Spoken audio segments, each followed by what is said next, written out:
fork handles.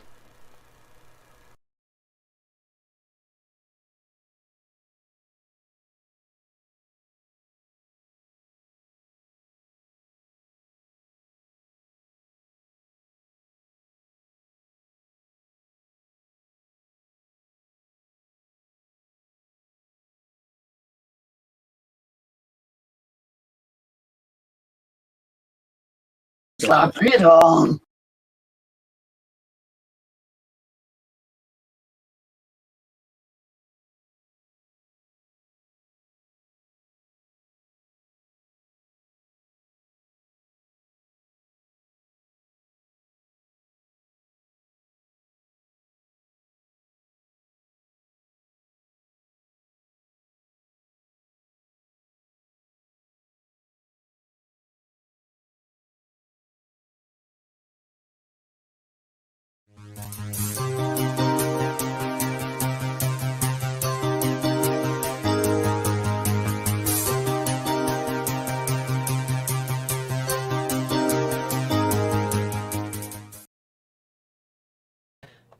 Good evening, hello, welcome. As ever, I am, of course, Chris, and this is, of course, even more so, Gross Models, because it says it everywhere. You can tell, look, it's down there, it's up there, it's like heck about. I put it elsewhere. Oh, no, I can't put it there. I moved that. I can put it there. Look, I can put it up there as well. It's up there. It's up. Just in case you weren't sure where you were. It is an evening with once again. So I'm here on my lonesome at the moment. But you never know. You never know when one of my gang or indeed one of my lovely patrons will come along and join in. It might not happen. It might happen. We'll see. You know, whatever happens, happens. It's all good. Of course, in the chat tonight we have Pascal, who was here. You know, before I was. I don't know when he got it. That was at 5:52. He put that one up there. So yeah, that was like yeah, before I was even home from work. So yeah. Quanoman is here as well, as is Cynical Steve, Jamie. Of course, as I mentioned in the while the pre-roll thing was going, we have. Hang about, I'll press the button again.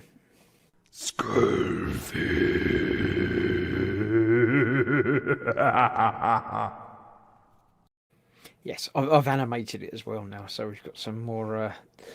I felt bad because all the others, the four candles and the slap it on, were all moving videos, but that was only a still, so I thought I'd animate them out a little bit. So yeah, there we go.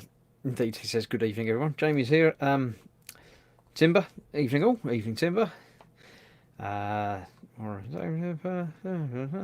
Jamie says that's wrong show. Not the email. I haven't got the email mug thing set up because we don't need it because you know it's not here. It's the wrong one. Gemma's here saying hi all. I made a tea before I came and sorted this out, so she's okay for a bit. Quanoman never knows where he is. I don't know where who is where. What? When? Now? Then? Later? Everyone's somewhere. Everyone should be somewhere, yep. Eric won't be on much tonight due to work, but I hope everyone has a great weekend. Thank you very much, Eric. Hope you have a good one too. I'm sure you know, work's important. You've got to do some stuff sometimes. So, yeah. Shane's about saying good evening, everyone, as is Ross saying evening all. And Quenoman is saying hi, skullfish, smiley face. I don't know, he might not have a smiley face. He might just have a normal face. I don't know. So, this is, of course, an evening with where I just talk to you for an hour and a half or so. If it's just me, it will be shorter because otherwise it's just me. You can listen to me witter and talk on while I'm doing other things. I might turn around and do some bench stuff if I can figure out how to switch the camera over, or I might not. You know, if somebody turns up and I can talk to them, then I'll do that. If not, we'll see how it goes and what goes on. As you can see over there, the Baneblade is now in orange. I've been doing the painting bit of it. I did the pink spots, as it were, which then masked. Then the orange everywhere, which I haven't masked yet. So I've been masking off about half of it in orange. So we can get the red sprayed over the top, and then comes the fun peeling off all the masking and making sure I got it all off and seeing how it looks underneath with a little bit of touching up and stuff as well, as ever. there's always going to be stuff that needs adjusting and tidying up. So, but that's there. A little bit later on, or a little bit sooner. Again, if nobody comes in, everything gets done a little bit quicker. So I shall be having a look at the other monitor over there. I won't just look at it. I'll bring it across to this one so you can see it as well. Where I have been looking at the pictures that have been put up this week in the Gross group, which is there. Oh look, I can push a button as well. Where's the group button? The one that says group on it. There's still time. You can go and join. Put some pictures up of stuff you've been doing during the week, or something you want to show off or anything like that, and I'll put it live on the video here for all to see. As I went through during the pre-roll thing, you can become one of my lovely patrons. I shall put my list of patrons up, and hopefully it will work. It's worked the last few times, so I'm sure it will work. If you want to join them and join the ranks of my lovely patrons, you can do so there. Go to that website and put in your details, and you can help support the channel. You can also help support the channel by buying some stuff at grossmerch.co.uk. I've got a button for that as well. It's the one that says merch on it. You can get your own hoodies and hats and cups and mugs and bags and all sorts of stuff in there. Have a look. Yeah, if you get some of that, then some of that gets kicked back to the channel, and I can use it to, pay the electricity bill and stuff like that. So have a look there. I've recently got access to their website from the shop that set it up for me, and there's loads of people looking at it. It's lovely, it's great, but not so many people buying stuff. So, have a look by all means, but buy stuff as well. It's always good. My website, which you can have a peruse on, and occasionally I put stuff up in there, different sort of behind the scenes things and things like that, which I'll put some more up soon. Keep an eye on that. You can always email me at emails at chris@grossmodels.uk.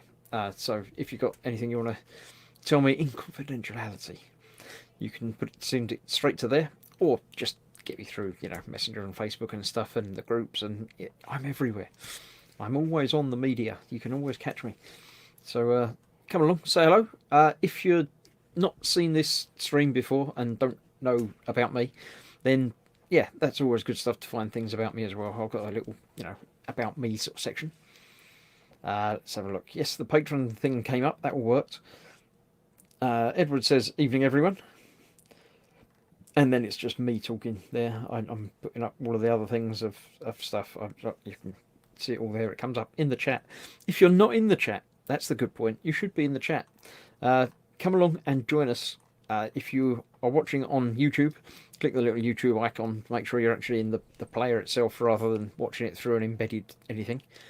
Put something in the chat. Just say hello. I see there's 22 people watching apparently at the moment. So come along, say hello. It's more fun to be in there talking to me rather than just listening to me talking to other people, because it's just more fun. If you're on Facebook, then you can again just type in the chat thing underneath. It will come up on here. I don't put the chat that I'm typing, if I type anything there, onto Facebook, because it just seems a bit spammy on that. So you should always watch on YouTube anyway. It's much more interactive, although it's slightly later. It's slightly delayed on YouTube for some reason. Facebook seems to be about 5 or 6 seconds behind, and YouTube seems to be about another 10 or 15 seconds behind that. But you get it eventually. So yeah, come along, join in, say hello. Other than that, that's about it really. That's all the introductory everything. If you don't know who I am and what I do, then go and watch the videos and see stuff. But on a Thursday, I just hang out and tend to not do anything at the bench. I talk to you and talk to the people that come and join me, if anyone comes and joins me. If you are in the gang and you do want to just pop in and hang out, come in, by all means. It's always open door policy. If you don't want to come in, again, equally fine, but less fun. Let's see, nothing else been happening in the chat there. It's 8 minutes past the hour, so not much time has gone by either. It's just been me talking. On Sunday, just gone Sunday, obviously I do the Warhamster late show at 8 PM.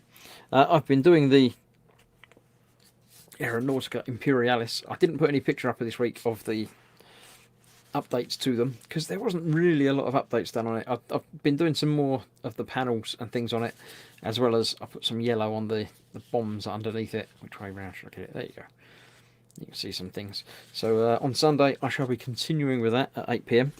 There's another two of them as well, different colours. So that one has got the same sort of stage, and the red one got to the same sort of stage with the yellow bits. The bombs I shall be adding black to sort of flesh them out and make them a bit more bomb-like. I don't know, did I decide? I don't think I'm going to have to do another coat of yellow on those. They've actually come out quite well. So I think I got away with that. I might need to do the black, obviously, on Sunday. And then it's time to start thinking about decals of the hash checkerboard thing across the leading edge of the wings, probably. Maybe some flame effects on it as well. And then it'll be time to do some weathering and stuff on them. So yeah, if you don't watch that, then why not? The video here now, live, obviously live, because you're talking in the chat and I can see you, is available to watch later on if you want to catch up with it later in the week. The Sunday Warhamster one, I do, obviously it's recorded and is there, but is kept exclusive to my lovely patrons. If you want to catch up with a backlog on that, you have to join the Patreon gang. So come along and do that. So Steve says, yellow means then bombs and nukes. I don't think orcs and nukes should mix. Does it? Is that what it means? I just thought it'd be a nice contrasty colour to go well with black and make it look nice. Probably not all nukes, I wouldn't have thought. Or not all, certainly not all meant to be, because there's lots of different sizes and shapes of them. But yeah. Maybe the orcs just painted them yellow. Yellow probably means something to orcs. I can't remember. I know red's to make it go faster, and blue makes it more intelligent or something. Or I'm sure yellow is an orc colour for something. I don't know exactly what it means. Someone will tell me, because you lot know much more than me about, well, everything, but especially the Warhammer things, because I just paint the stuff. I don't play the games or know anything about them. So if you do know what yellow does for orcs, please let me know. There we go. Oh no, that was yellow means then bombs and nukes. There we go. We already knew that. Ross says hi to Skullfish. Yeah, everybody spends the first half hour talking to each other and saying hello. But eventually, the in-depth conversation will never happen. It will just be normal conversation that happens in there. Nothing too deep or in-depth.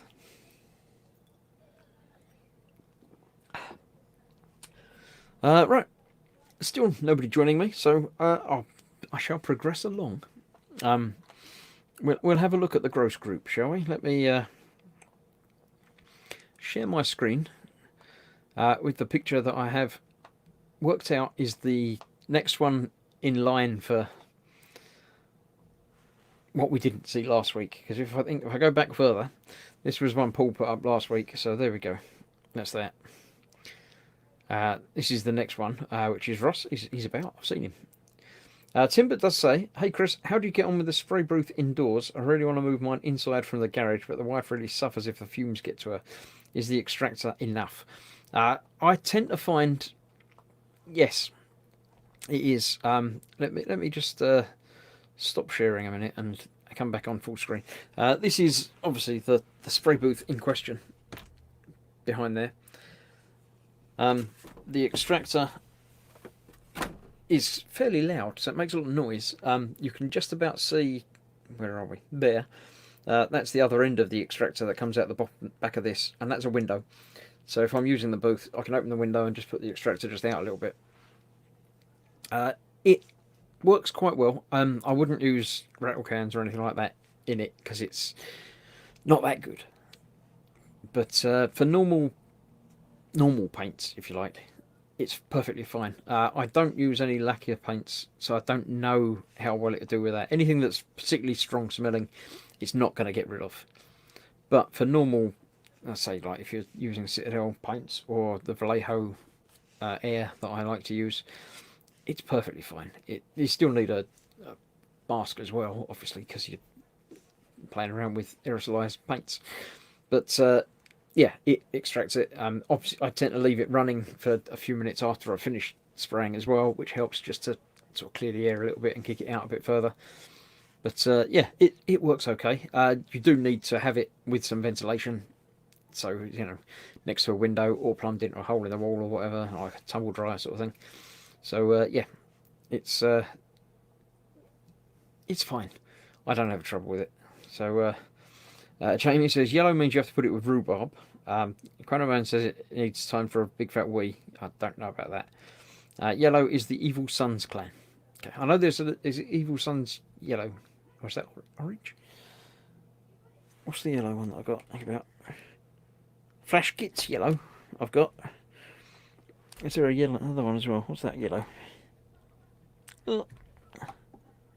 Uriel yellow. No, I do recall Evil Sons, but I don't know if it was a yellow colour. But yeah, so there we go. Someone knows something about yellow that I don't. Right, let me bring back the window and screen share once again. Timur says, cheers, Chris. I need to try it out. Way too cold in the garage. I can imagine, yeah. Although summer will come along eventually and it'll be alright. But yeah. Try it. What's the worst that can happen? You get shouted at once or twice, but it'll be fine. Right, so Ross has been doing some more figures. He's got 15 more figures on the bench, all primed and good to go. I don't know what they are, but they're sort of orc type things, aren't they? They're orcs, but I don't know. He's not, but the others seem to be. I don't know, but they're looking good. I don't know if we're going to see them painted a little bit further into the thing. This is my wife's wall of stickers. She's adopted the side of the fridge to put the stickers on from the mainly modelling community stickers that I've got extras of that I haven't put on the inside of my spray booth already. But yeah, she likes collecting those. Ross, watching last week, it's on the big screen TV apparently. Yeah, you can see me. Oh, I'm there. Look, there's me, and there's Spid. And Paul was here with me last week, wasn't he? So that's the hands you can see on that one. Cool. Right, Steve, Cynical Steve, has been doing this Aliens dropship thing, I think was a 3D printing thing that he picked up. And yeah, it's got some print lines on there that, yeah, that's going to take some filler. But as you say, it's got some nice detail on it. Cool. So thin I can see through it. Oh, isn't it? Yeah, that's only like one layer of print, that bit. That's a little bit scary. Be careful with that. Gemma again has been doing some more Lego. This is the night bus from Harry Potter. Gemma and my daughter Katie have been building Lego on occasion at the moment. So, oh yeah, it's got the bed in it and all fun stuff. Oh, the head hanging from the rear view mirror. Cool. This is Eric. Oh, the train. I like the weathering. It's really nicely done.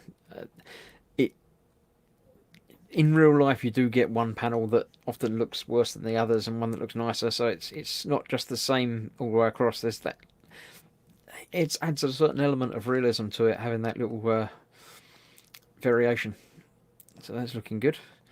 I think there's probably a couple more pictures of that. Yeah, nice. Cool.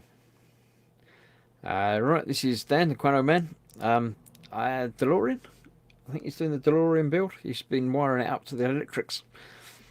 So this is obviously the inside bit. I was going to say it's got the pedals on the wrong side, but it's an American thing, isn't it? So they would be. Yeah, electricity going on underneath it. It's quite big. Is it one? It's not 1/6, is it? Is it 1/6 scale? Are you still there? Are you still watching? Yeah, time. Jason has been doing some fudge. We have a visitor. We have the little fella himself. I'll pop him in. He's live on the telly, just down the side next to the stuff. So, hi Dave. Hello. You are live. You can be heard, but I'm going to carry on with the thingy. Okay. So, because we got fudge, so Well, fudge. Sorted caramel fudge from Jason. 1/8 scale says Quano Man. So the DeLorean. Cool. Ross been painting up some more orcs with a skull on his head. These must be the ones that we saw in primer, but now in paint, or at least one of them. Nice. Oh, and wraithy thing. That's Dave's ballpark, isn't it? You know what that is. Yeah. Yeah, that's a chain mask. Is that one of the ones that would have been in the Yeah. Mortal Realms thing? Mortal Realms bag, yeah. Not that one. No. Yeah, that's one of them. Yeah. Definitely a floaty ghost thing. Yeah. Yeah. Yeah. It's a Nighthorn. That was, where did I put that up? Oh, this was my yes, it was discussed on the Warhammer stream. If you haven't watched it, I'm thinking about having a special evening with over the Easter holiday, the Easter break, at a different time, because I know a lot of you watch from various different parts of the world.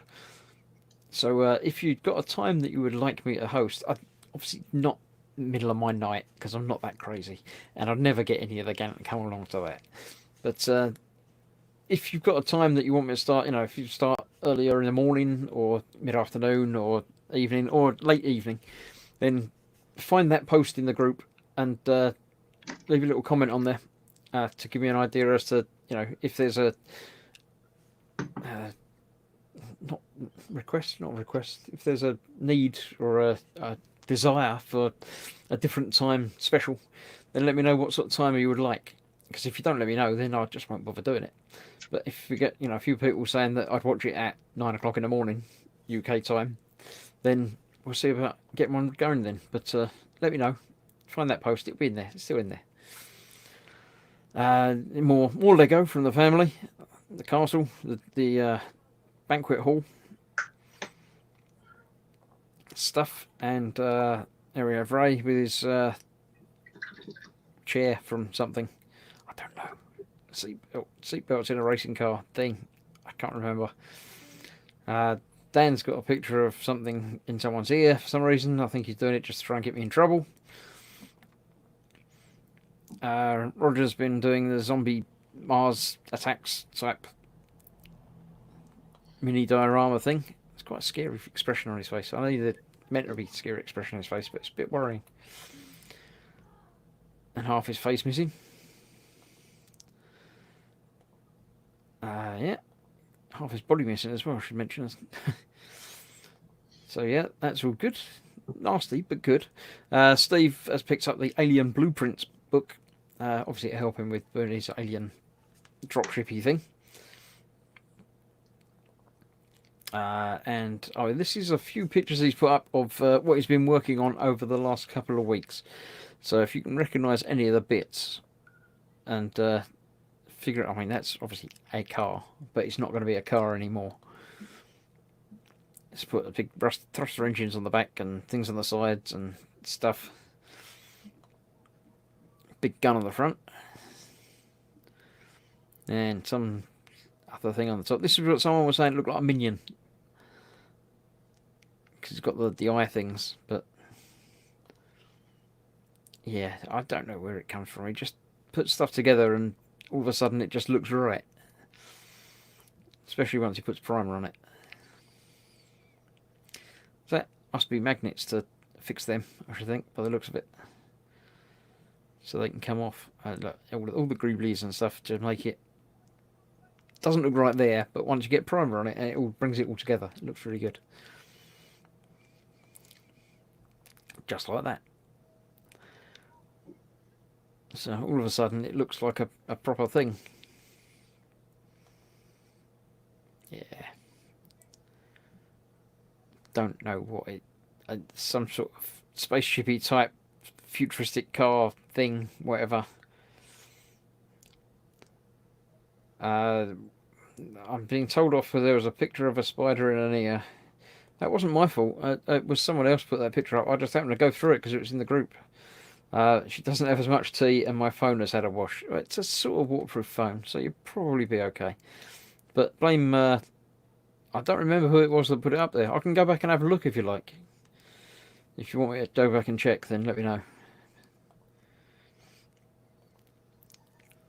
Yeah, that's... Oh, then. Now, out of primer and back into some proper paint going on.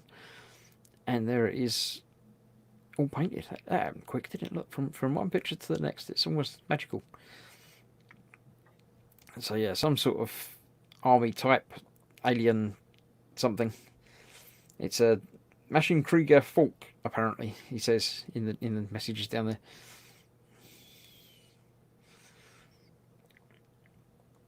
I think I heard in the background that I shouldn't be showing the picture again, so I probably won't go back and look for it. But then I don't know who did it. We have Phil with his space plane thing with wings on the wrong way around. It's nice though, I like it. I don't know what it is, but I like it. I know what I like, and I like it. That's mine. The first coat of orange, thin coat of orange over the Baneblade. You can see it's still patchy in bits, but it's not so patchy now because I've done 2 other coats on it. Dennis LD has been getting his mojo back by playing with some Gunpla. Jason's found some pineapple Jaffa cakes. Yeah, I don't know that that's a good idea. Yeah, I don't know about pineapple Jaffa cakes. They're good, are they, Dave? I don't know. I did the strawberry and the lemon and lime or something, but I don't know about pineapple. I've been printing things. I like the printing things that move without having to build it. Very impressive. And Ross is working on another one of his Orc battle things, or a couple of them, in fact, or a whole squad of them, and some eternal something on a Griffin type something. I don't know what these things are. It's got bits, but yeah. And there we go. That's back to the beginning again. I've been told not to look back at the pictures, so I won't go back and look at the pictures that find out who did the thing. So no, I won't do that. I see we have LD's back in. Steve Spids around somewhere as well. It just seemed the pineapple wrongness is leaving, but I'm sure it's all right. Dad's here as well. Anyone else come in while I was looking? Frankie, I've seen Frankie being mentioned, so I'm assuming, yep, Frankie Goes to Hollywood is here. Steve was fairly chuffed with himself on that one, as you should be. That looked really good. Yep, see, even before you said it was the Machine Krieger thing, Edwards noticed and said it looked like MIK. There we go. Everyone's saying it looks awesome, and I'm being told not to find the picture again. Dad's back to normal, which is always good. Corona Man says, I've no idea who could have put the spider in the ear picture. He doesn't know who it possibly could have been. I think it was him. Ray's about. You just missed it, Ray. We're just doing the pictures and stuff, so yeah. But welcome. That's everyone. Right. Dave, how you been? I haven't seen you for a while. Yeah, why? Thanks, mate. Yeah, been a bit. What are you up to? I'm just painting the what's the name? Xandria Azure Bolt, the one that comes with the Mortal Wells magazine, the limited. Oh, hang about. I shall make you full screen. There we go. Yeah, you can only get her in the magazine. They've always got that blue and white armory thing. Is that a thing, or is that just what you do it? Or that's just how I do it. It's like it's basically the 40k Space Marine. You can have whatever chapter colour you like. Right. You know, when you can paint whatever colour you want, really. I don't know. I just tend to stick to the norm. I'm not very adventurous, really. But you use them for playing games and stuff as well, don't you? I do play, yeah. So you might get in trouble if you do it too wild and freaky and like bright orange.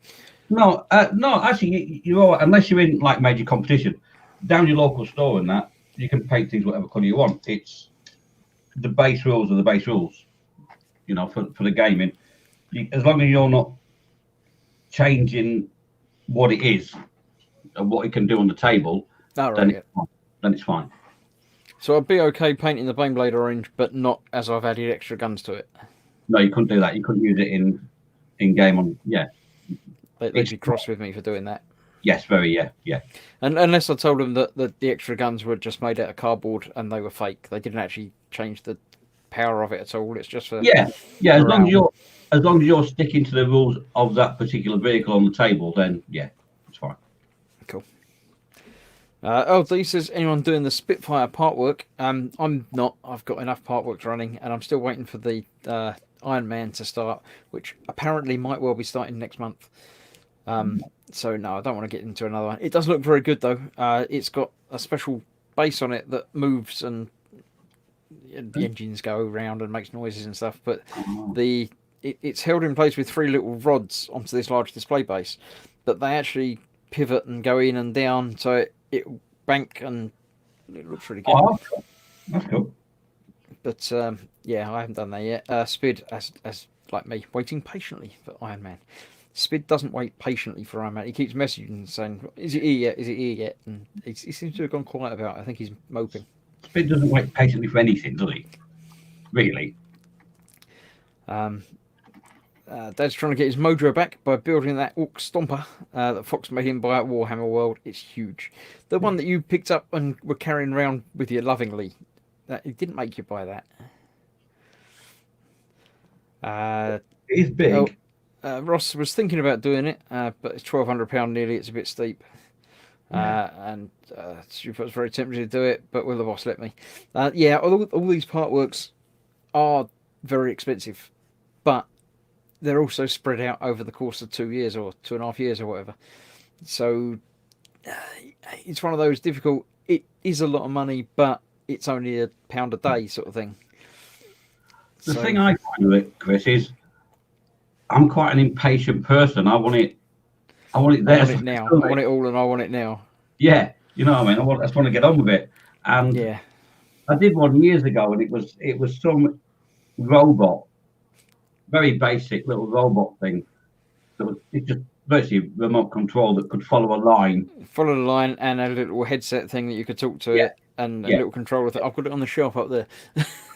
Yes, Beetlebot, and then a couple of issues. He sent like bodies for it. You could have a racing car was one. I can't remember what the other one was. It played football. Yeah, I think it did. Yeah, and that's the only one I've ever done. I started to do.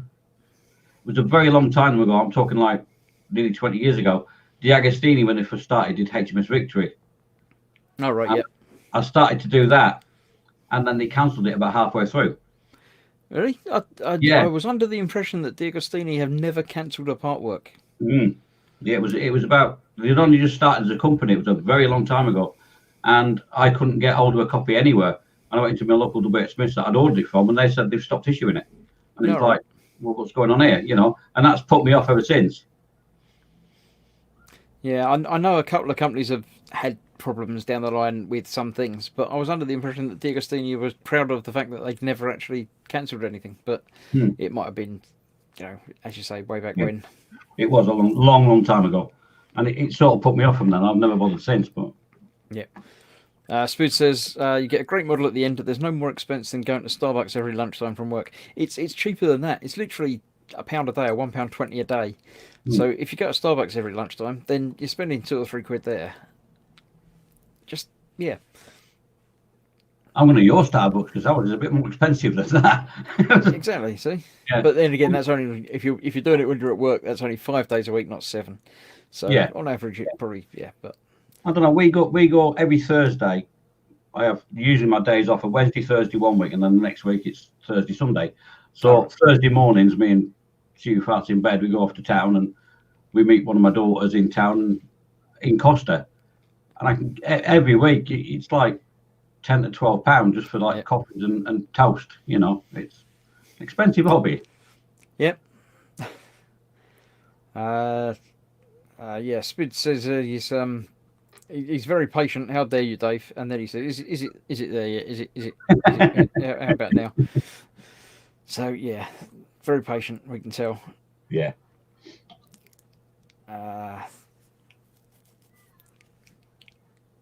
Spid says you can't make decent Spitfire from Starbucks cups. To which Steve says he bet he could. Yeah. Yeah, Steve Mundy could. Yeah, definitely. Yeah.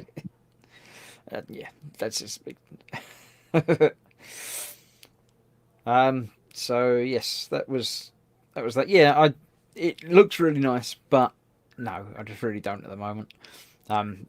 did consider doing the Mortal Realms thing, but no, I'd just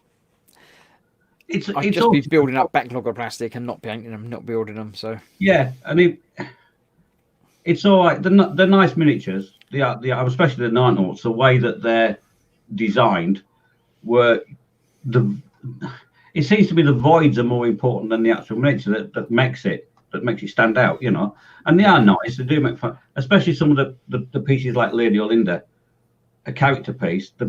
They are nice to have on a shelf, but to do something like that and pay the expensive weekly, and then you're not going to play it, you're not going to use them, what's the point?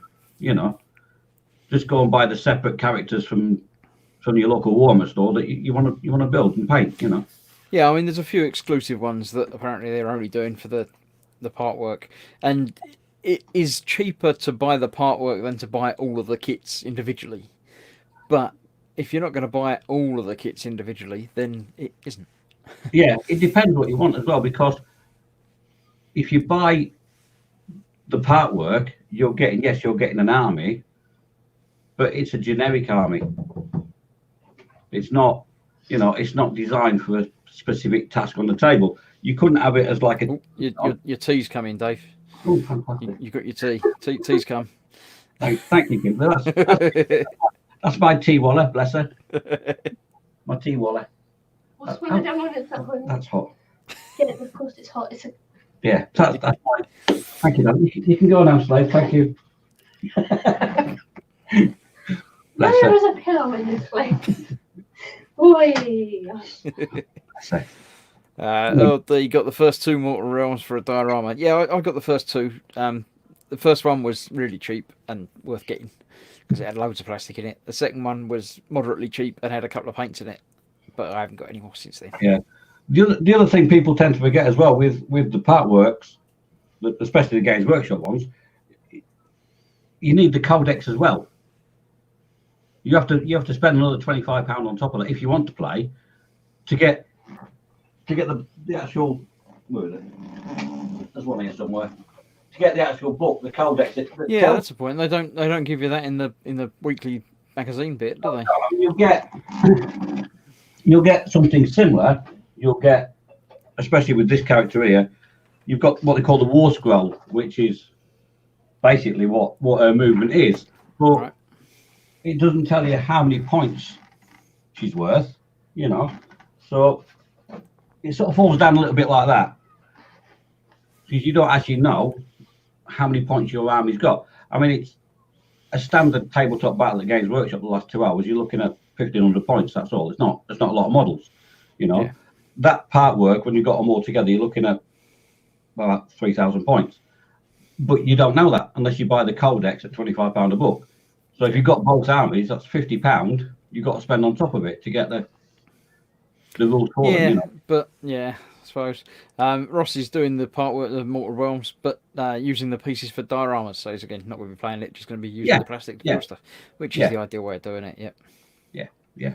I wouldn't, if you specifically want an army to play the game with, then buy the codex. Choose an army that you like the look of.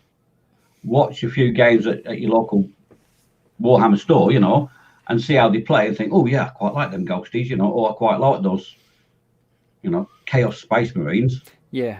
And then buy the codex and then work out what you want to play and the points you want to go up to, it's. Yeah, I think Fox has got a couple of the codexes, codi. What do you call multiple codexes? I don't know. But he's got a couple of them, but he keeps building stuff to things that he hasn't got the codex for. So I'm terrible for that. I mean, I've got, where is it? Where did I put him? Balisarius Call. I've got him, and I built him last year, I think. I've got no intention of playing after Militarium, but I got him. Just because it's a nice model, really. But right, let's have a look. Phil's here. Phil Lewis, evening. Everyone's saying hello. Sprue Glue is asking Gemma where my tea is. If Dave gets tea delivered, then where's mine? I've got soft drink. I'm fine, thanks. Why does it say blue on your side of your mug? Because it's a very big M&M mug that my wife got me from the M&M store in London. Okay, it's an M&M. Yeah. Okay. So Tommy's got a brown one that actually says brown on it. It's big enough. And Well, it would. Ellis has got an orange one that says orange on it. What does it say on the inside there? It says it's all good. Ah, it's all good. That's all good. Yeah, it is. That works. That's fine. Edward says, I think Age of Sigmar has an app with the rules that's free. It has the rules, but it doesn't have the points value. Ah, okay, so you do still need both, Yeah. sort of. You can have the paid app. You can download the paid code. You know the Yeah. code. Yeah, I got the paint thing. Yeah, and that has the points values in. Oh, right, okay. Games Workshop will come down very heavily on people that if you're a YouTuber and you actually mention the points value of a unit on your channel, they'll come down in like a ton of bricks. But they can't. You're allowed to. You can say whatever you like about a thing that you bought. It's something It's to do not with secret. it is. Well, it is, but it isn't. If they're selling it, then it's not copyright information. I don't know how you go with that. I do know they don't like it when you mention the They points. might not like it, but Yeah, they can't do much about it. But Yeah. yeah. Well, I don't know. We'll leave somebody to comment on that. What the actual rule is on that? I just know they'll come down on like a ton of bricks if you mention the points That's value. interesting. Yeah. Strange. Phil Lewis says he's having his tea in. I've downloaded it and uploaded it, so I can click the button now. So he's having his tea in. Honey bottle smoke, honey bottle smoke, honey bottle smoke, honey bottle smoke. There we go. So, yeah. Oh, Ted. It's terrible, isn't it? Yeah. Steve's watching in the wrong place. He's on Facebook saying hello. Hello, Steve. Why YouTube? You know, come over to the light side. Don't stay in the dark. Come over at the light side and watch over here. Apparently they stung a few Twitch streamers for that. I'm not sure what penalties can they impose? I don't know. You do get a copyright strike. I know that if you do it on YouTube. But for saying something that's I don't know. It's not copyright. I'm not sure. I don't know how they can. I don't know. I mean, apart from anything else, they'd have to be watching all the videos to see if you mentioned it, because there's no automated way of finding out has he mentioned it. So they're obviously only going after the big people. Probably, yeah. It's nobody watches my stuff, so I'd be okay. So it'd be fine. You have to buy the codex to get the points value of your miniatures that you want to field on the table. You said they're in the app somewhere. Yeah, on the paid app. You got that? You can download. No, it's a codex for each particular army. It's the same as a book. You can either buy the book, or you can buy the app for your phone for that army. Yeah. You have to buy that app. Generic. I don't know. It's strange. Edward says the rules and war scrolls are free and can be downloaded from the Games Workshop website or viewed in the Age of Sigmar app. Age of Sigmar has 3 different modes of play. Of these, match play includes points total for different units and specific point limits for army building, 1,200, 2,000, and 2,500 points. So yeah, I don't know. I mean, if it's available online or whatever there, then they've got no grounds to say you can't say that, because it's like, well, it's there. It's not. That's the point, Chris. It's not. No, it isn't. It's a very back page of each codex, or the back few pages, depending on how many units you've got, tells you the specific points value for each unit and how many characters are in that unit. Right. So is that different to the rules and war scrolls then? I thought that'd be the war scrolls bit. The war scrolls tell you how much your movement phase is, how much damage you can do, what your saving rolls are for your armor. It's not that. It's nothing to do with that. It's if you've got 1,000 points to spend on an army, each character, each particular miniature has got a points value. Right. So you might have 1,000 points to spend, and you could spend it on. You could have 1,000 one dude points, or 1,000 massive thing. Or 10. So it works. All right, but they don't tell you what each is unless you buy it. Unless you buy the book that tells you, yeah. Yeah, okay. They've been talking about sending me a cup of tea up, which isn't going to happen. Is it not? You No. need to get them trained better than this, Chris. You're somehow failing as a father, you know. If you haven't, Well, so Gemma wouldn't be able to get the wheelchair up the stairs. That'd be no, Gemma, down the stairs is easy, but up is yeah, is obviously, more yeah, tricky. it will be a struggle for a bless her, but yeah, I can appreciate that. But you have children, Chris. You haven't. Well, there's only one lives at home now, but yeah. You know. I don't know. A good way to get with the Games Workshop staff boosting your views. Title the video codex revealed. Yes, but yeah. And only joking at the end, yeah. Chrono has decided he'd make it really hot and then throw it up the stairs. Yeah, she wouldn't be able to throw it up the stairs. It'd get half out and then it'd bounce down, scald her to bits. So yeah, I wouldn't do that.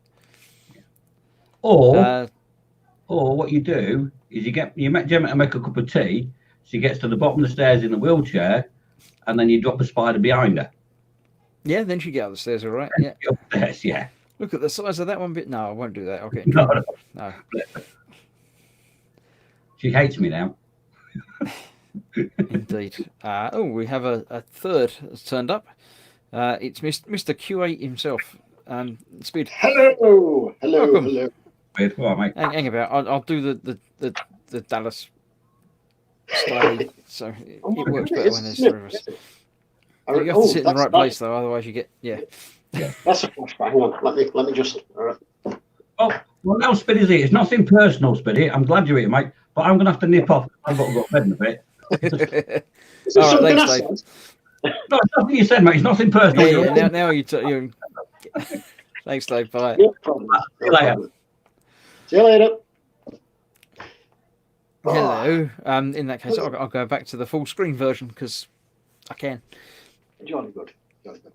Yes, I've been up to my elbows in espresso machine this last couple of days. So Okay. What, deliberately or?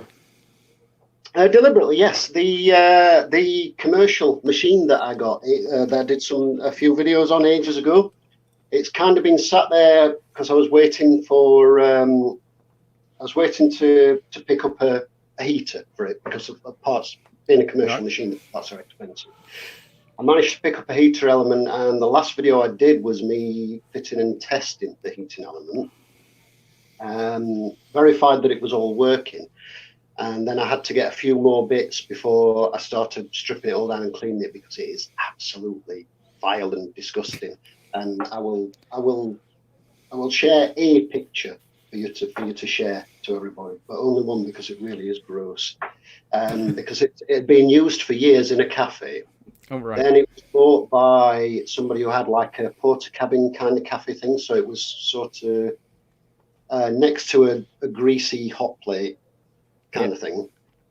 Then it stopped working, and they shoved it in a shed where it sat for probably 8 months in all extremes of temperature. So it's just really, really gross. So yeah, all the innards of it are absolutely revolting. And I am now at the point where I'm starting to take it all to bits, so I can clean all the bits, and then the boiler and all the pipe work and plumbing, I'm going to throw them into some not caustic acid. What's the stuff? Citric acid to descale it. We've had where I work out the front is where we put all the bin bags for the bin men to come and collect it every week. Yeah.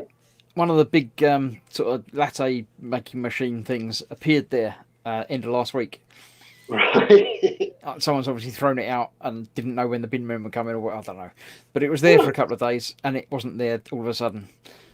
So I don't know if somebody's taken it thinking, oh, there's one of them, I'll have that. Or if it's just being collected for scrap men or something. But well, if it was a commercial one, then like I said, it would be worth taking it just for the bits, because assuming. Yeah, I mean, it looked all right. It didn't look, completely knackered and broken, but it might not have been working. They might have got a new one that they just need to get rid of the old one, or I don't know. I must have just been dumped. Yeah. But it's, I mean, well, just to give you an idea, a single group machine like mine. Mine's what they call a single boiler heat exchanger machine, and it's a single group machine in working order and clean and all the rest of it. Obviously, I got mine broken and grungy and not very nice. But in working order and reasonably clean, then brand new, you'd be looking at 1,500 quid to a couple of thousand, because it's made to sit in a cafe or a coffee shop and work all day long every day. Second hand, you're going to be looking at anywhere between sort of 800. I'm just having tea thrown all over my floor. Oh, very nice. And then, Oh shit! Yeah, I've been visited. I've been handed a cup of tea. Don't break my cup. I like the cup. That's cool. So yeah, it's if it's the kind of thing that a place throws out, then the chances are there's going to be a lot of bits in. Even if you were to take it, let's say for example there was something badly gone, like all the electronics that control it on the side, then you could take it all apart and just sell the bits and still get quite a bit over it. Just selling it in bits. Sorry, I'm just having the thumping noises of her trying to get back downstairs again. So if I disappear in a little while, it's because she's gone downstairs very quickly. A bit too quickly. Somebody's amused. I think she might be stuck. She is stuck. Ow! No, I think she's moving again. Sprueglue's got a picture of a spider. And says the power of chat.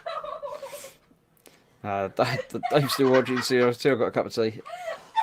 It's too hot though, I might have it in 10 minutes or so. Candygram here, greetings. Hello, Candygram. Welcome, as Dad says. So, yes, I'm just uploading a couple of photos so you can appreciate the grunge. Are they in the group? Where So, did you yes, upload them to? I've been in the growth group. In the gross group, right. So I've been starting to take that. I Yeah. can't see you in there. They're still uploading. Oh, you have to go back the out. internet, so I will be getting slightly faster at the end of this month, hopefully. They're still uploading at the moment because my internet is. Ah, right, they're not there yet. That's why I can't find them. Yeah. I Well, I should grab have them in a actually. moment. Woo! That's exciting. I'll be able to watch YouTube videos in 1080p instead of 720. So, right, apparently, Phil had to change the bathroom fluorescent light today. Took the cover off, found half a dozen dead wasps in it. Nice. Ooh. It's usually moths I find in them. I have to change the ones at work, so they've got a few there, and they're normally caked full of moths and things. Yeah. It's usually a juggle because they're quite long ones, so you normally unclip the end, and as the end falls down, all the moths sort of slide out. It's like a big it's water slide, and they all slide out and land on you. Right, I've got your pictures. Let's bring them across. So There yeah, we have. there it is in all its grungy glory. I was That's the expecting back- worse than that. That's the backside. Well, it's kind of horrible because it's all sort of like bits of mold and stuff. You know Well, what I yeah, mean? but I still was expecting worse. It's not pleasant. So yeah, that big thing there's the boiler, obviously, and then that second picture is where the groove head is, where the coffee comes Ah, right. out. Red bit is. So yes, I'm in the process of taking it all apart and cleaning it bit by bit. So it'll be stripped down to a bare sort of frame chassis or whatever. Yep. And then all given a good clean up, and then all the plumbing work is going to be thrown in some citric acid descaler. All right, I've just had a report that she's back safe downstairs now. So yeah. Very good. And if I have the inclination, I might even get some Brasso on the boiler and get it all nice and shiny. Yeah, why not? But because I've been thinking about on the side panels when I put the side panels back on, this is all going to depend on whether I can be bothered, because this would be time consuming. But I've been thinking about cut in a couple of like little coffee bean type shapes in the side, All right. so So that you yeah. can see through the sides. But that will actually involve sort of using a coping saw and Work, Yeah. effort. And, yeah, yeah. and working effort and files and things, because I don't have any fancy tools, so I might just paint something on them instead. Who knows? So Like, yes, you can stick stuff on it, so like steampunk and stuff, put cogs and things all over it. I could, but that no, maybe not. No, I think I don't know. I'll see. I'll see how much. I mean, I have got a Dremel, so I suppose I could. It's very easy to do stuff with. Yeah. Yeah, I'll have a look. I mean, what would be ideal is like one of those bandsaws with the really fine blades, whatever they call them. All right. Frankie's off. See you later. See you, Frankie. Thanks for popping in. So yes, I will. Once I've got a few of those bits cleaned up and what have you, I'll be doing another espresso machine update. But I kind of, it's been sat in the conservatory just annoying me, because every time I go to the sink, I can see it through the window, and it's like, oh, it's bugging me. So I dragged it into the kitchen the other day and started stripping it to bits, and I've got rid of the deep fat fryer off the side, and that's where it's going to sit, because the deep fat fryer's just sat there for ages, and I don't like using it because it makes the kitchen all stinky, and Well, yeah, I hardly use it these days. Dave said that yellow with orcs is money, it's wealth apparently. So yeah, red speed, yellow's wealth. So they're expensive bombs that I'm going to be putting on the plane. It makes sense for the teeth, because that's like gold teeth, isn't it? Yeah. Jenna was saying to Quanaman that she used to slide down the stairs on her mattresses when they were younger. You used to be thrown down the stairs on your mattress by your big brothers. So that was you mean. No, I wouldn't have dared do something like that. My dad would have just, probably nailed me to the wall or something if I'd have. That and the fact that the stairs we had sort of bent round twice as well, so it just wouldn't have worked. Well, Gemma used to live in a townhouse that had 3 floors. So down the stairs would have taken a long time. It goes. That'd be really cool, though. That'd be really cool. Like one of those old Victorian type places. No, it was a smaller, more modern, but not modern, but yeah. Well, when my ex, when I first met her, she was renting a house that was like one of those old Victorian type ones, and the bedroom was up in the attic, and so that was like effectively 3 floors, and there was a cellar as well, which was really cool. Although the cellar was absolutely grotty, and the door didn't close properly, and it used to annoy her because the room where the cellar door was had a pale cream carpet, which was where she had a computer and she did all the uni work and studying. And the cat used to pull the door open to the cellar and sneak down there and have a nosy around, and then come back up, and every so often you'd walk through and you'd see these cat paw prints all along this nice cream carpet in black, sort of probably coal dust type stuff. But yeah, it was a really nice house. It was just big and didn't hold heat very well. And it wasn't in a great area of Sheffield, but the house itself was actually quite nice. It was cool. Jamie used to slide downstairs in a sleeping bag. That was good fun. Mm. See, a lot of things you used to do when you were a kid, if you caught your own kids doing it, you'd have real strong words with them. Oh, yeah. But I did. Me and my brother did try it with one of those big old tea trays, but we only did it once because that's painful. Tea trays slide very, very well, unfortunately. yeah, and you get a lot of speed when you get to the bottom, and that's where the front door is. Yeah. You think stupid things you do when you. I didn't do anything like that. No, I was very good. Well, before BMXs were a thing. There was do you remember Rally Grifters? No. There was one called the Grifter XL, which was like Yep. It was like the precursor to the BMX. They were similar to BMXs, but they had the slightly bent forks rather than the dead straight ones and stuff. Very similar style-wise. And a friend of mine and my brother's, a school friend, had one of these Grifter XLs, and we thought it was like the coolest thing ever. And we had races, me and my brother.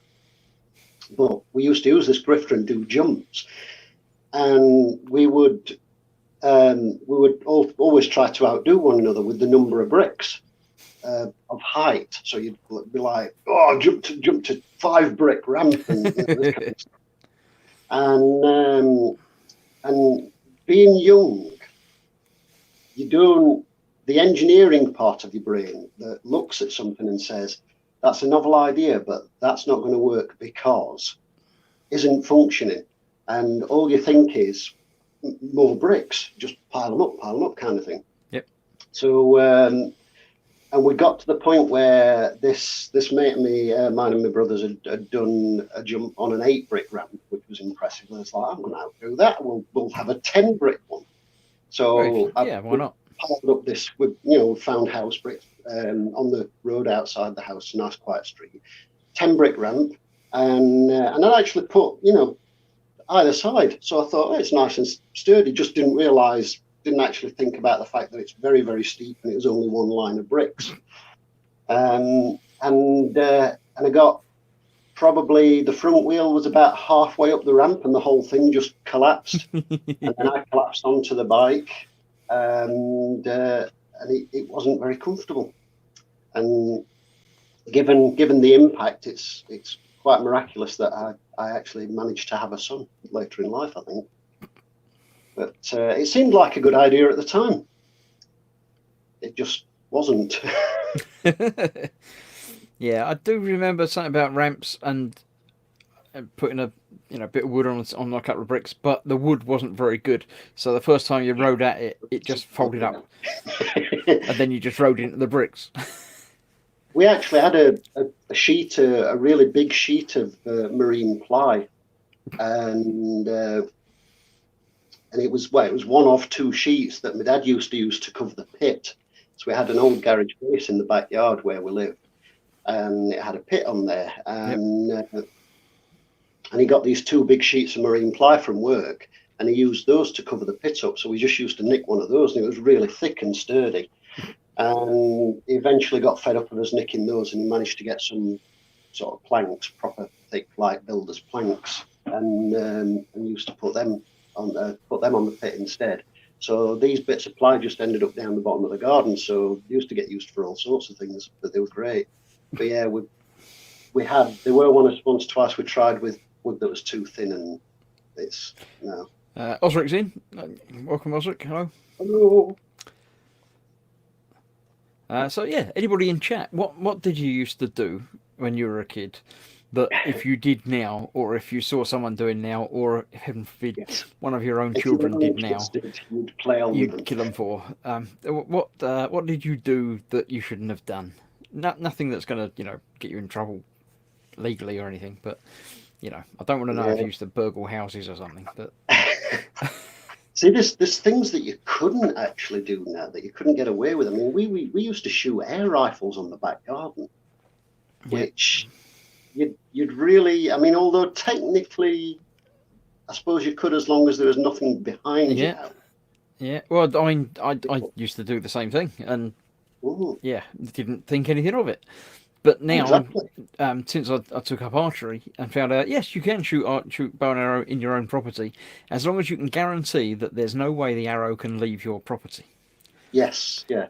And it's like, well, in that case, yeah, it's probably the same rule with the air rifle, as long as you can guarantee that the pellet can't leave your property. And basically, there's no way you can guarantee that at all. Well, there isn't, is there? I mean, it was, we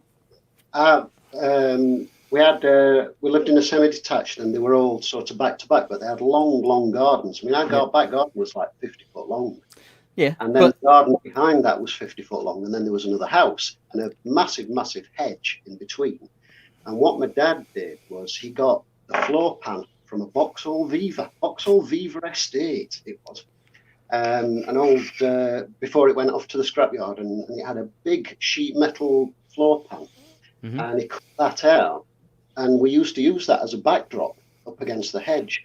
So we put that up against the hedge and then set up a board with a target on, so that if by whatever bizarre chance the pellet went through the ply board, because it was only thin ply, but after you'd shot maybe 100 pellets at it, you'd end up with probably go through. Yeah. So just in case the pellet might go through the ply board, it had this sheet steel backdrop that Yeah, but you still had to hit the backdrop. I mean, the thing with archery that was said to me when it was initially, yes, you can, but you might be the best shot in the world. But Yeah. if you're just about to release the arrow and a wasp stings you on your hand, Yeah, or you're going to go off some- at an angle that you didn't predict, and there's no way of guaranteeing where it's going to end up. Same thing applies with shooting. You don't know what's going to happen. There might be a failure in something, and it goes off at an angle that misses your big backdrop, and Yes, yeah, true enough. But it's I mean, it's the kind of thing that you'd have less chance of getting away with nowadays. Yeah. And I mean, there's properties up here that do. There's places up here at Crofts and farmland and such where there's a lot of guys that go shooting shotguns or even full bore stuff because they've got big.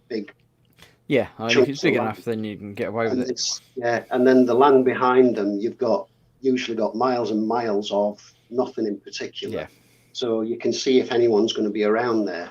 Yeah. So, but yeah, certainly in the city where I used to be, you'd never get away with it now. Right, Spruglu says knock door bunk and hedge hopping. Now, I'm not sure. I'm assuming knock door bunk is sort of ringing a doorbell and running away. Yeah, we used assume. to knock a door run. Knock down ginger, or there's lots of various localized names for it.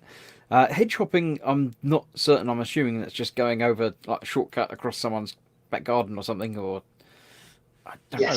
Yeah, well, I would think so. We occasionally did things like that. Usually, if we were running away from somebody we'd cause some trouble with.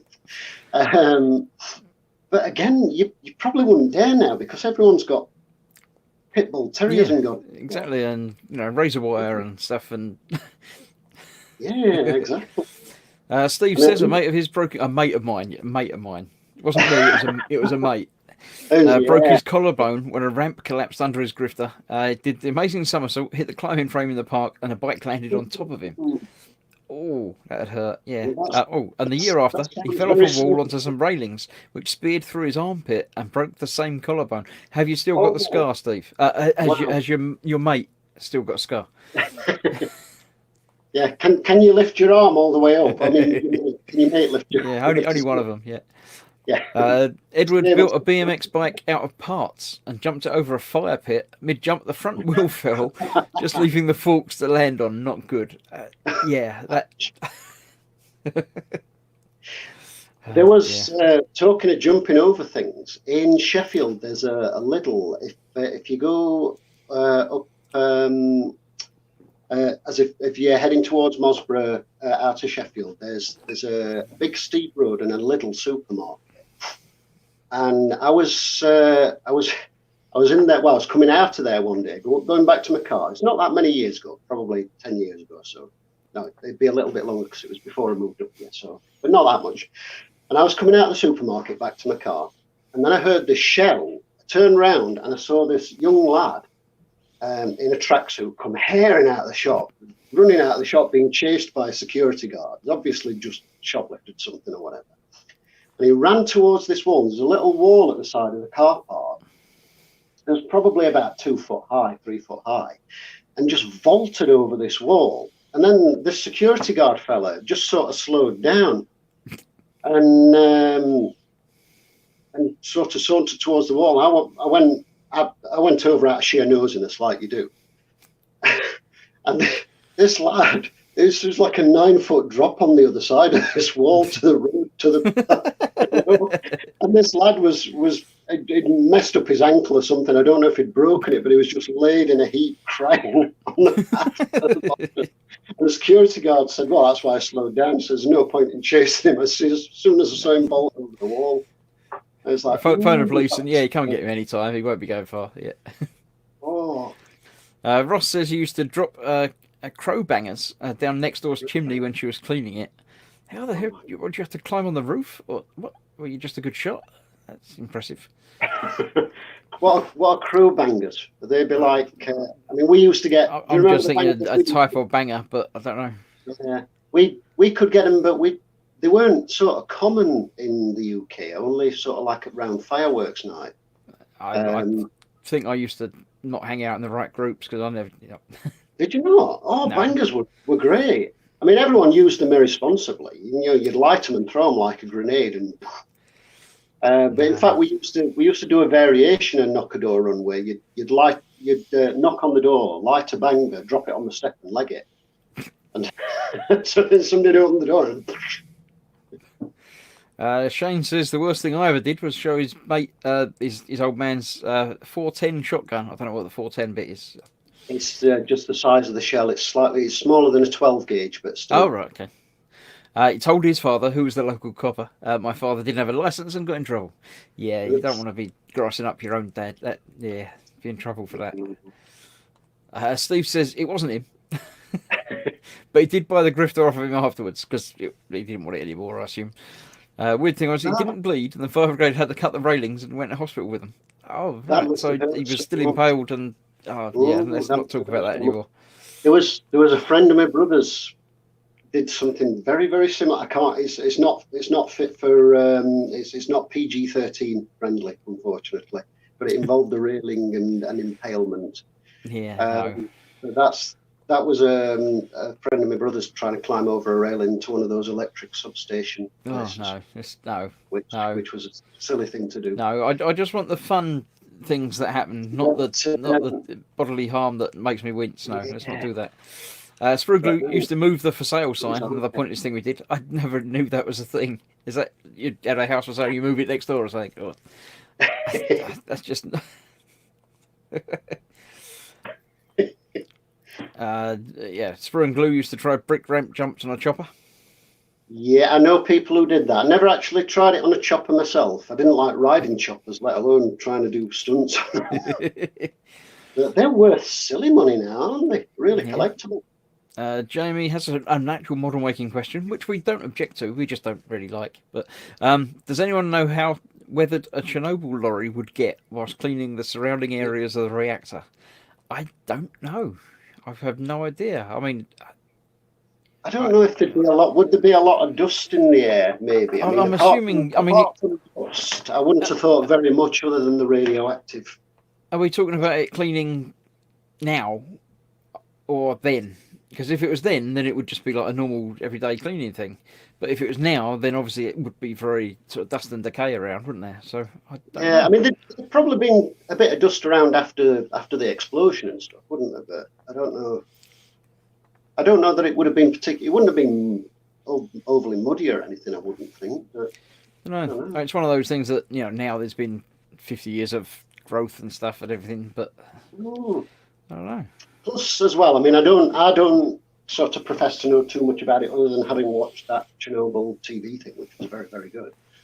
But there were all the vehicles and people as they went sort of in and out of the site, they were all being hosed down, weren't they? So, they certainly weren't in a TV show. So, I don't know if that has any bearing on it. What we got? Ross used to get these crow bangers. Used to get them off a farm that he worked on during school holidays. So they're obviously bangers to get rid of crows. Right. Jamie used a deodorant can and a lighter. Made a homemade flamethrower. That was one of the Bond films, wasn't it? Yeah, Roger Moore living like Bond film with the snake in the bathroom. Yep. And his cigar. Sprue and Glue says very dusty. Right. Okay. Steve, he used to tie a fishing line to a neighbour's door knocker and she never caught us. Was revenge for all the footballs she wouldn't give back. Or did she not give back the footballs because you were being annoying with the fishing line? It might have been either way. You don't know. Earl D has just ordered some Tamiya multi-black oil wash. Been hearing good things about it. I haven't heard anything about it at all, actually. So let us know how that gets on. I assume it's just like an oil wash that is black. Multi-black oil wash. I mean, I don't know. Black and black. Edward skateboarded down a very large hill. At the bottom, you had to turn right or left. I chose right. There was a parked RV there, which I ran into 23 stitches later. I said not the ones that bodily harm and stuff. No. Ooh. Jamie says after the reactor exploded, it would be dusty and a bit muddy, as it used to drive over irradiated fields. Right. And Shane says it would get average dust build up as vehicles milling around, but not too much. Spruglu says it would probably be glowing yellow. I take it that you bought the ICM Chernobyl set. I think I think you mentioned it earlier in the week. The new one of the It new does look Chernobyl quite packs. good. That I'm assuming it comes with the figures with the guy with the. I think so. Yeah. It does look quite good. That. Ross says they made a screaming sound before they go bang. That sounds pleasant. They sound really cool. Because ordinary bangers, like the fireworks bangers, they didn't. They were just like a little tiny red coloured thing, and you lit the blue touch paper, and you just threw them, and they went bang, just simple bang. But yeah, they sound cool. I want some. No, you're not playing with them anymore. No, Oh. no. I know what you're going to be looking up on Amazon. No, I'm pretty sure you're not allowed to buy stuff like that on Amazon. I think I have some Amazon vouchers, as a matter of fact. Chrono Man says in high school, we, not just me, used Lynx deodorant to set fire to each other's uniforms just after the teacher had shouted for us to be quiet. That's not. No. That's an interesting school you went to. I remember somebody at ours, I didn't see this, but I remember a lad at ours got excluded for lighting one of the gas taps in the chem lab. You know, they'd have like the long pictures, and you'd have like double gas taps. Where you'd have to plug in your Bunsen burner. Yeah, you'd plug your Bunsen burner onto them. And a lad apparently went into one of the chem labs on a break time, which should have been locked up, opened the gas tap and lit the thing, and a teacher caught him, and he got excluded. Nothing happened. They got switched off before anything bad happened, but you've got to wonder about people doing things like that. But that was probably about the sort of chaviest thing that happened at our school. It wasn't really that bad. I mean, things like that, you can now look back and say it very easily could have just blown up. Ooh, But well, it never did it? Yeah. But you think about that, because you've got wooden desktops. I'm assuming they were treated somehow, because obviously they get chemicals and all sorts of stuff spilled on them, and you had like heat things and Bunsen burners. But each bench, I think it had 3 lots of taps, and each tap was like a double, and they were stuck out at angles. And I suppose it's not dissimilar to a blowtorch, where you open a blowtorch valve and light it. But at the same time, you know, in a chemistry lab, who knows what else? I mean, I don't know how high the pressure of the gas. Yeah, I mean, I'm sure there wasn't any gas canisters or anything there. They were sort of piped in from wherever. It was all piped, yeah. But I mean, elsewhere. So I'm assuming it couldn't just go back up the tube, because fire doesn't work like that. So it was probably perfectly safe. But obviously, the gas is coming out, but yeah, I suppose it would have probably been more of a risk if it had gone out. Yeah, if he just let it off and didn't light it. Then a spark could have ignited and blown up the room or something.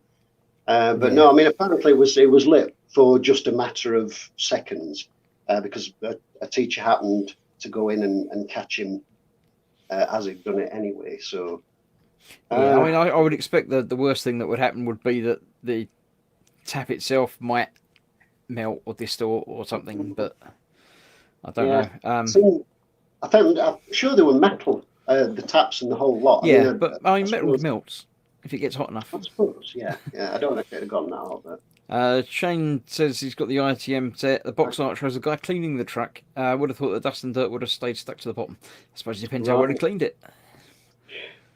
If it's possible to position the guy with the cleaning lance thing in the bottom, you could do a part dirty, part rinsed off thing, because you can buy. I've seen on might have been Andy's Hobby Headquarters video, and it's a water effects. I think it's by MIG, and it's a water effects thing, and you sort of dab it on and streak it, and it dries, so it's still glossy, but it looks like like a wet vehicle, like a wet tank or whatever, where you've got the runs down it, and it's still sort of wet. It's not fully dried, so something like that would be pretty cool.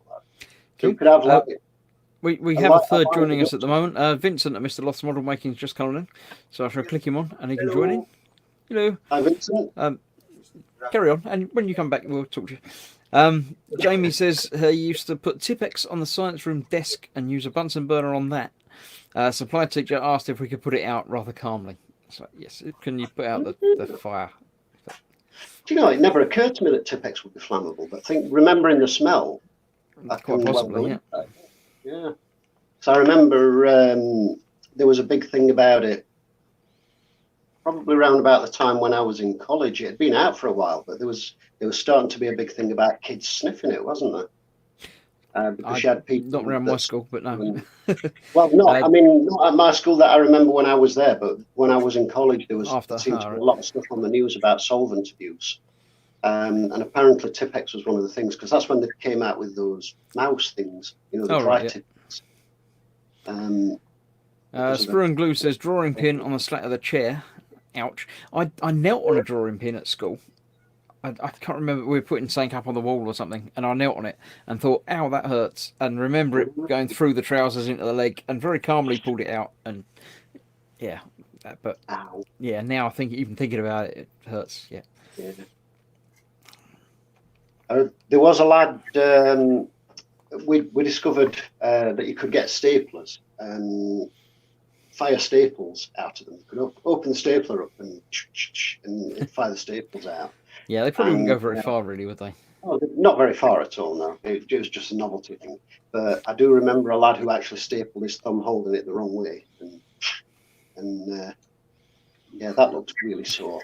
Stapled straight into, because obviously part of your thumb's quite fleshy and the staple went straight in and all swelled up and looked very uncomfortable. Cool. LD says it's Mr. Weathering multi-black, not Tamiya. But yeah, I still don't know it. So why is it multi-black? Is it because I know how many different blacks are there? Yeah. Is it supposed to cover a range of weathering things or One black not enough. Ooh. Vincent, how you been? Can't complain. Busy. Good. What you're working on at the moment? Decided to work a bit on my Sigmar figurines. Figured they are painted far enough where I need to start painting the heads and put those on because. Oh yes, I see he's missing it. Are these the magazine ones or are these just your regular? These are bought ones. Right. Are you doing the magazine ones like Dave or anyone else? Simon offered me to send me some. I actually never got back to him, but no. I mean, I need certain specific units still to finish it, but so far what's in the magazine isn't really Right. So you're actually building an army to play with. Yeah, I'm building to play, and then it doesn't make sense to have X amount more figurines than you actually play with because I've already got plenty enough painting work in just that one figurine. Yeah, that makes sense. Jamie's got another one with bodily harm, which I don't like. No, we'll get rid of that. Sprue and Glue's got a more normal one without any actual injury. Food hall evacuated due to stink bombs. Yeah, that's one of the old favourites, isn't it? I've not seen any of them for years, but yeah, they used to make an appearance every so often. Used to get them in tiny little glass vials as well, didn't you? Do you remember? Yeah. That wouldn't be allowed now, would it? Sprue and Glue, me and my mate done that at a whole school assembly. The teachers never know who done it. They do now. If they're watching, you could be in trouble. Your old head teacher's watching this stream and he's going, I knew it was you. I knew it was, I'm going to, right. Oh dear. Did you do anything when you were younger? I know you're still very young, Vincent, but you know. Like last week, did you do something? I'm turning 30 this year, so it's not. I mean, high school is a fair while ago by now as well. But what did I do? Oh, we used to throw pretty heavy-duty firecrackers into the toilets. Yeah. Did you break them? No, but it was really funny for the guy sitting next in the stall next door. Didn't make quite a splash because I've seen. We had things called bangers. They weren't, they weren't proper firecrackers. They were sort of equivalent, but I don't think they were quite as good. And I've seen that on American movies, but obviously in movies they can add effects and stuff. But I'm sort of, would that make quite a? Did you actually throw them into the toilet bowls, or? It would make a bit of a splash in the toilets right next to it. Being like communal, well, not communal, Right. but a whole row of stalls. And the one that you actually throw it in, it does shoot up to the ceiling, which is rather Oh funny. wow! You make sure you're out because most of the splash you're getting on the stall next to it is basically the stuff going up in the stall you just bought. Ah, that's something else I need to try now. Yeah, Right, crew bangers, firecrackers. I need to make an Amazon list. You need to make a wish list, yeah. Yeah, absolutely. I mean, Tom's about. He says, I was known to attach model rockets to a skateboard. Did it make you go really fast, or did it just burn your feet? I've never ever tried the model rocket thing, but I think they look really impressive. Even just the little tiny ones, when they light them and you. I don't think it would make you go any faster, though, really, would it? to be fair, the licensing for those things in Western Europe is so strict. Well, for the rockets. For if we're talking proper model rockets, yeah. Right. I Yeah, thought they were just something. See, for flying radio controlled stuff over here, the whole drone thing's everything's gone mad since the drone thing. But I used to fly radio control helicopters and aeroplanes years back, and you could fly on private land with the owner's permission. But if not, you joined a club, and your club membership was essentially, your club membership was basically, what do they call it? British. Oh damn it! There's an organisation which, when you joined a club, you would pay this fee and you would become a member of this organisation, and this organisation offered a third-party insurance, essentially. Yeah. So I thought it would have been something like that, but it wasn't that expensive when I used to do it. It was only I'm sure it was only something like 18 quid a year, which, it wasn't bad. I mean, drones now have to be registered if they're over 250 grams. They handle that pretty good, where drones, it's like tri-rotors and quadcopters, then we're talking drones. If you're just talking RC helicopters and planes, they're still governed as they used to be. Yeah. Because they've introduced a new thing in the UK now with drones that there's almost like a licensing thing. There's an owner's thing as well, yeah. And you've got to do that. But I mean, it's 9 quid a year. It's really not bad. Oh no, I fully agree with it. It's fine. It should be more licensed, but I'm not allowed to fly a drone in my area now anyway because I'm too close to the airport. Oh yeah, we go there and whatnot. So I'm actually not. I'm inside the zone of just no, no flying at all. It's like okay. Is that something that came on with like the whole Heathrow thing where they had a drone flying around for a couple of days? Yeah, apparently there wasn't. It was a plastic carrier bag someone saw and decided it was a drone, so they reported it. But there was actually no drones at all. One of those things the press keeps saying. The press keeps sort of mentioning this drone thing at Heathrow, and it never actually happened. It never was. No. They never followed up on that over here. It's like, Heathrow shut down because of a drone, and that was it. Yeah, but it could easily have been, but wasn't apparently. Yeah. I mean, I think the problem is because with radio controlled planes and helicopters, they were never that cheap as a hobby. Helicopters are always harder to fly than drones. Yeah, because you actually had to fly them. Where drones, you just say go over there and it will. Yeah, exactly. You can go out and buy a DJI drone and it will fly itself. They will quite literally. You can quite literally just press the takeoff button and it will jump up to 10 foot in the air and hover and stay put. And you can go up to it and prod it in any direction you like, and it'll move back to that position because it locks itself by a GPS. So they will quite literally fly themselves. They're amazing, the technology. But helicopters, when I first started with that, I remember one of the guys at the club said, learning to hover, the hardest thing is learning to hover. Once you've got the hover, flying it is very, very similar to an aeroplane in respect to the controls of your transmitter. And he said, learning to hover is like balancing a marble on a football. And Yeah. I mean, it is. You don't with these modern drones. You press a button and it just goes and sits there. Yeah. And corrects itself.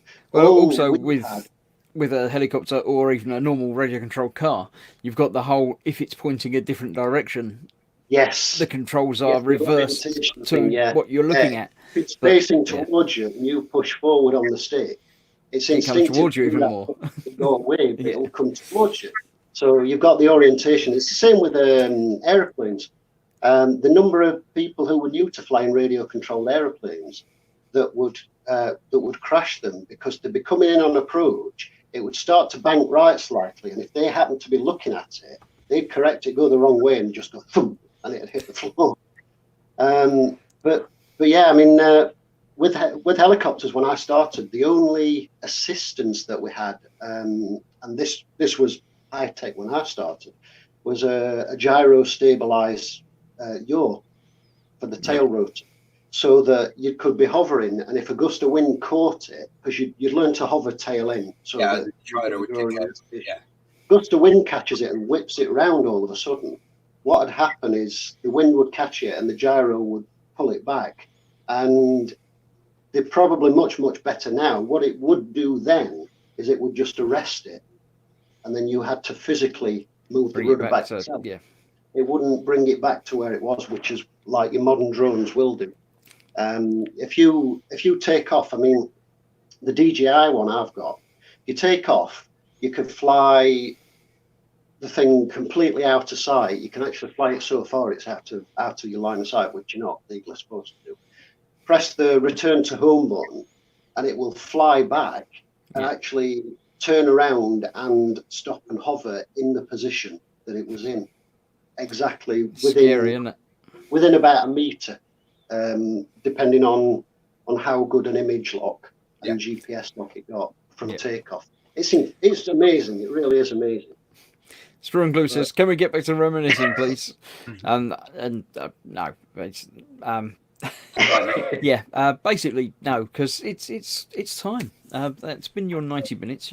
The time has come. Time has been and gone. We'll get back and reminisce again next week. We'll figure out, something. Yes, everybody think of embarrassing or humorous. Yeah, I stories. would say we'd be organised with something, but that very rarely works. But if you've got a subject that you would like us to talk about, or like me to talk about, if nobody else joins me, always put it in the chat early, and we'll get along and do it. But other than that, Spring Glue says, "Does anyone know if Ted made it home safely from E-Models? I know it was snowing, and that's where their iceberg's about. We know he made it safely home from E-Models because he came up on the show afterwards on Monday night. And the He turned videos, up. the unboxing video as well. That is some size of boat, isn't it? Oh shit! It's a little bit large, yeah. It's a little bit scary, Crikey. You don't realise until it actually takes the hull out of the box and just keeps taking it out. And Yeah, it's enormous. yeah, that's a It's scary plane. serious, Boat, I'm rather. really looking forward to that, though. Yes, so thank you for joining me, you two, and Dave earlier on as well. I'll remove you from the stream while I wrap up, but thank you very much. I'll get rid of you first, Spid, because you've been here longer. So thanks for coming along. See you next time. Bye, Spid. And thank you, Vincent. Yep, thanks for coming along. I'll see you soon. Catch you next week. Bye-bye. And then there was me. Thank you for everybody that's come along and joined in, and thank you all for coming along and joining in the chat. And if you haven't been joining in the chat, then thank you for watching anyway. If you haven't been watching, then you won't see me talking now anyway, so it doesn't matter. But yes, it's Thursday, so I've got a couple of nights not doing much, and then Sunday, as far as I'm aware, I don't know, this week I don't think the Saturday Night Crash is on, because they were on last week. Or were they the week before?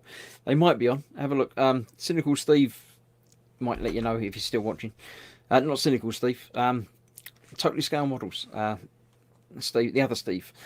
If he's about, he'll let you know. But keep an eye on the channels. You know where they are. Sunday, there's probably Colin and Dave. doing the other Dave, not this one. Again, there's so many people with the same names. They'll be doing their Sunday brunch, as far as I'm aware, over on Colin's channel at 12:30. I think Fox is probably doing his stuff this week. He might not. He might bottle out again. So he might be doing his Sidewinder Saturday on Saturday at 3, and at Sunday at 3 if he's doing his not Warhamster, the proper Warhammer version where he's doing his part work thing. But I should still be here at 8 o'clock on Saturday, where I'm doing a bit more of them planes that I showed you earlier.